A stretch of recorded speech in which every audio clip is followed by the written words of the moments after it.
चैनपुर विधानसभा इस बार किसे चैन देने वाली है, इसका मिजाज कैसा रहा है, उसकी हम पड़ताल करेंगे। फिलहाल तो यहां अब जेडीयू का कब्जा है, लेकिन आपको बता दें कि बसपा ने इस सीट को जीता था। बाद में कैंडिडेट ने जेडीयू का दामन थाम लिया, तो अब जेडीयू के खाते में ये सीट है। तो सीट शेयरिंग में ये सीट किसे मिलने वाली है और जो विनिंग कैंडिडेट है उनका मुकाबला इस बार कितना दिलचस्प होने वाला है, उसकी भी पड़ताल करेंगे। रंजन जी, अगर चैनपुर को आप स्कैन करते हैं, चैनपुर को देखते हैं, तो क्या दिखता है स्कैनर से? इस चैनपुर पे कौन जीतता रहा है, वजह क्या दिखती है? देखिए, जब आप चैनपुर विधानसभा क्षेत्र को देखिएगा तो चैनपुर में किसी को चैन नहीं है, या इसकी वजहें भी हैं। और देखिए, यहाँ से जो विधायक हैं, मंत्री मोहम्मद जमा खान जो हैं, वो यहाँ से विधायक हैं, बसपा के टिकट पर जीते थे। उसके बाद ये जेडीयू में चले गए। लेकिन ये वो सीट है जहाँ पर बीजेपी बहुत मजबूत रही है, और यहाँ पर बीजेपी की ये आप परंपरागत सीट कह सकती हैं, और बीजेपी यहाँ से लगातार जो है वो चुनाव जीतती रही है। तो ऐसे में उन्हें इस बात की चैन अभी नहीं आ रही होगी कि बीजेपी मानेगी इस सीट के लिए या नहीं मानेगी।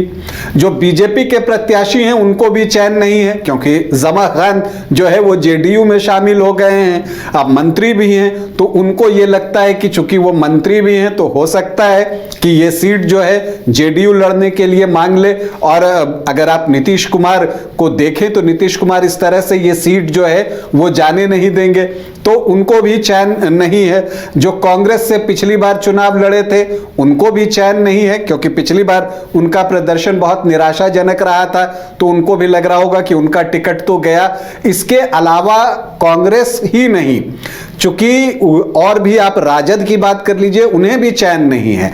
क्यों नहीं है?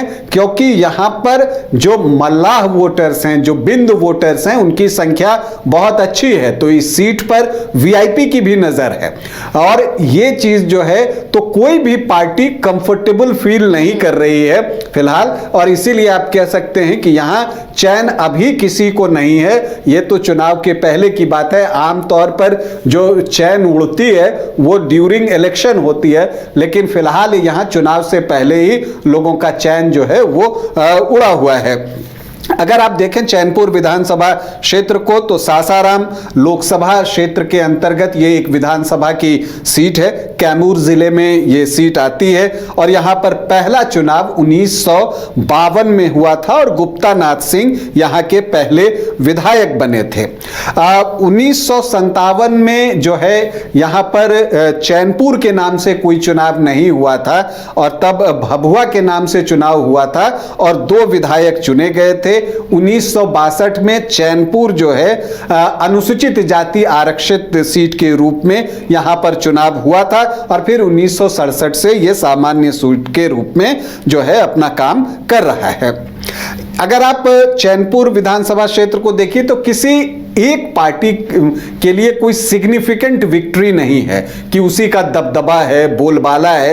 हाँ, पकड़ रही है, जैसे मैंने कहा कि बीजेपी की एक पकड़ यहां बनी है, रही है, लेकिन आप दबदबा कहिएगा कि बिल्कुल आउटराइट उसके नाम से ये सीट है, तो ऐसी बात भी यहां पर नहीं दिखती। लेकिन इस सीट पर एक चीज तो दिखती है कि यहां बीएसपी का प्रभाव साफ तौर पर दिखता है, और यह भी दिखता है कि जो बीएसपी के वोटर हैं वो किसी प्रत्याशी के बजाय पार्टी के साथ बंधे हुए हैं। और इसलिए आप देखिएगा कि प्रत्याशी जो बदला बसपा से, उनको जो है वोट मिलते रहे। और बसपा का प्रभाव कितना जबरदस्त है चैनपुर विधानसभा में, इसका अंदाजा आप इससे लगा सकते हैं कि पिछले 3 चुनावों से चैनपुर में जो मुकाबला हो रहा है वो बीजेपी वर्सेस बीएसपी हो रहा है, भाजपा वर्सेस बसपा हो रहा है। महागठबंधन पिछड़ जा रही है, वो तीसरे स्थान और चौथे स्थान पर चली जाती है। तो इसी से आप बसपा के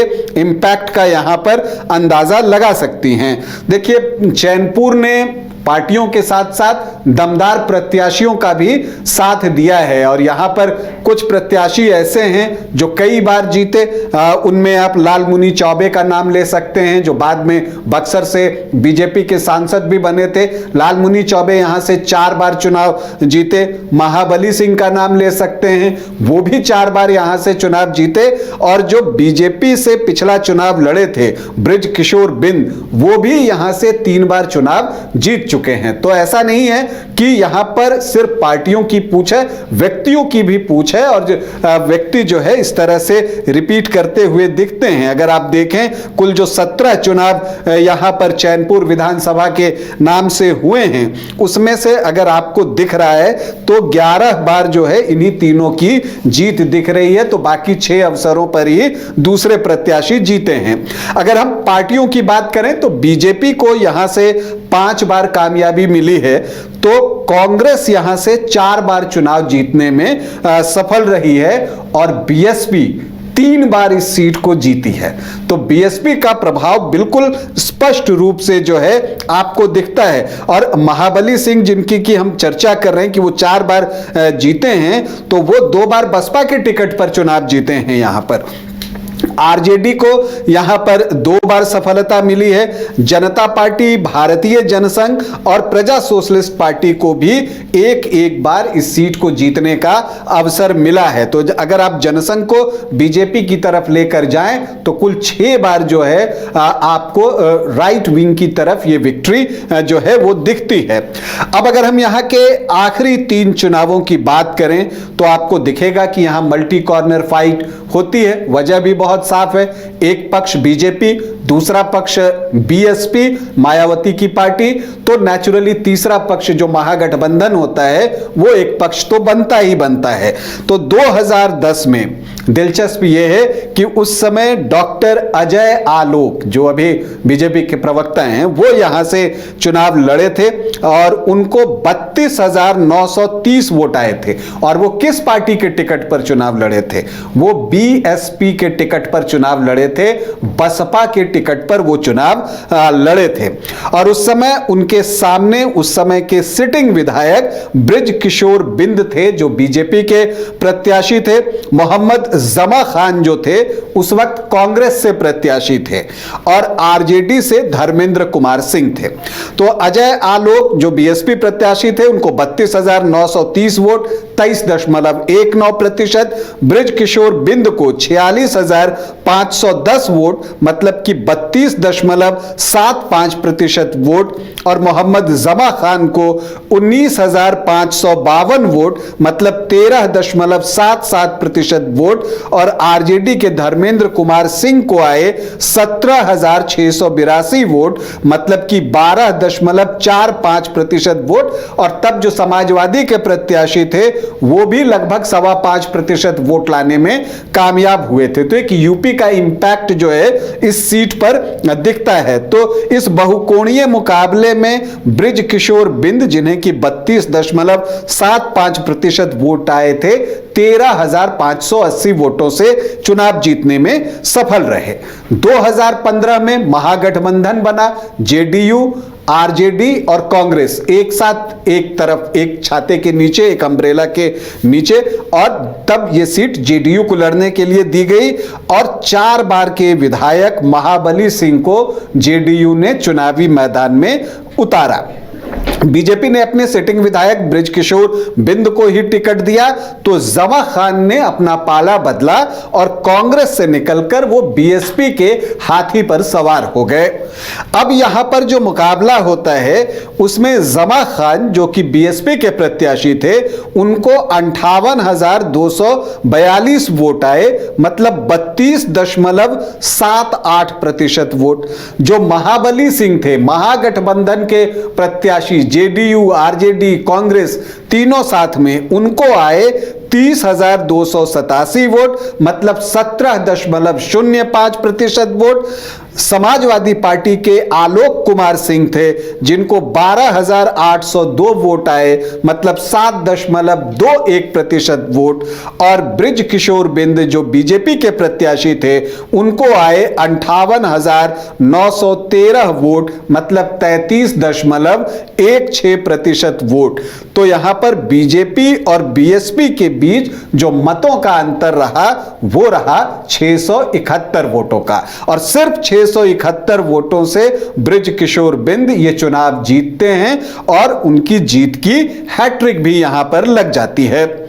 इसके बाद 2020 आता है, तब फिर से मोहम्मद जमा खान बीएसपी के ही टिकट पर चुनावी मैदान में थे। बीजेपी ने एक बार फिर से ब्रिज किशोर बिंद पर ही भरोसा जताया था। कांग्रेस ने प्रकाश कुमार सिंह को टिकट दिया, तो महागठबंधन के प्रत्याशी प्रकाश कुमार सिंह बने और नीरज पांडे निर्दलीय यहां पर चुनावी मैदान में उतरे। क्या कुछ होता है, मोहम्मद जमा खान को आते हैं 95,245 वोट, मतलब कि 46.2% वोट। ब्रिज किशोर बिंद का जो मत प्रतिशत है, वो 2015 में जब जीते थे उससे बढ़ता है। वोट आते हैं 70,951, मतलब 34.4% वोट। नीरज पांडे जो निर्दलीय चुनाव लड़ रहे थे, वो तीसरे स्थान पर आ जाते हैं 13,119 वोटों के साथ 6.4% वोट। और जो महागठबंधन के प्रत्याशी थे, मतलब कांग्रेस, आरजेडी और लेफ्ट की सारी पार्टियां, उनको आते हैं 2.6% वोट। तो एक निराशाजनक प्रदर्शन प्रकाश कुमार सिंह के द्वारा। 5,414 वोट जो है वो कांग्रेस को आए, तो मोहम्मद जमा खान 46.2% वोट लाकर 24,294 वोटों से चुनाव जीतने में सफल रहे और हाथी के चुनाव निशान पर जीते। लेकिन बाद में जो है उन्होंने जेडीयू ज्वाइन किया, मंत्री भी बनाए गए हैं। तो इस बार क्या होगा, ये एक बड़ा सवाल है। और यहां पर जो है ये मानकर चलिए कि ये वो सीट है जिसको कि डिस्कशन के टेबल पर जाना है, चाहे वो एनडीए हो, चाहे वो महागठबंधन हो। क्योंकि अगर आप एनडीए की तरफ से देखें तो चूंकि जेडीयू में चले गए हैं मोहम्मद जमा खान, तो नीतीश कुमार चाहेंगे कि ये सीट उनको मिले। बीजेपी ने यहां से 5 बार जीत हासिल की है, उसको लगेगा। और जो ब्रिज किशोर बिंद हैं वो 3 बार जीते हैं, तो वो चाहेगा कि ये सीट उनको लड़ने के लिए मिले। तो देखिए कौन किनको ये सीट मिलता है। लेकिन जो लोग भी नीतीश कुमार को जानते हैं, वो जानते हैं कि ये सीट जो है जेडीयू को जाएगी और मोहम्मद जमा खान ही यहां से चुनाव लड़ेंगे। क्योंकि अगर आप नीतीश कुमार की पार्टी को अभी देखिए, तो जो मुस्लिम विधायक की बात होती है तो मोहम्मद जमा खान ही हैं और वो मंत्री बने हुए हैं। तो किसी भी हाल में जेडीयू ये सीट जो है छोड़ने नहीं जा रही है। ऐसे में ब्रिज किशोर बिंद क्या करते हैं, ये देखना दिलचस्प होगा। बीच में तरह तरह की खबरें जो है वो फ्लोट हो रही हैं कि वो पाला बदल सकते हैं, इस तरह की चीजें आ रही हैं। अब क्या होता है ये तो वक्त बताएगा। इसके अलावा अगर आप देखिए तो बीएसपी से, चूंकि यहां आप बीएसपी को नहीं छोड़ सकती, तो बीएसपी से जो नीरज पांडे पिछली बार चुनाव लड़े थे निर्दलीय और 6.4% वोट लेकर आए थे, तो नीरज पांडे इस बार बसपा से कैंडिडेट हो सकते हैं। इसकी पूरी संभावना जो है वो दिख रही है।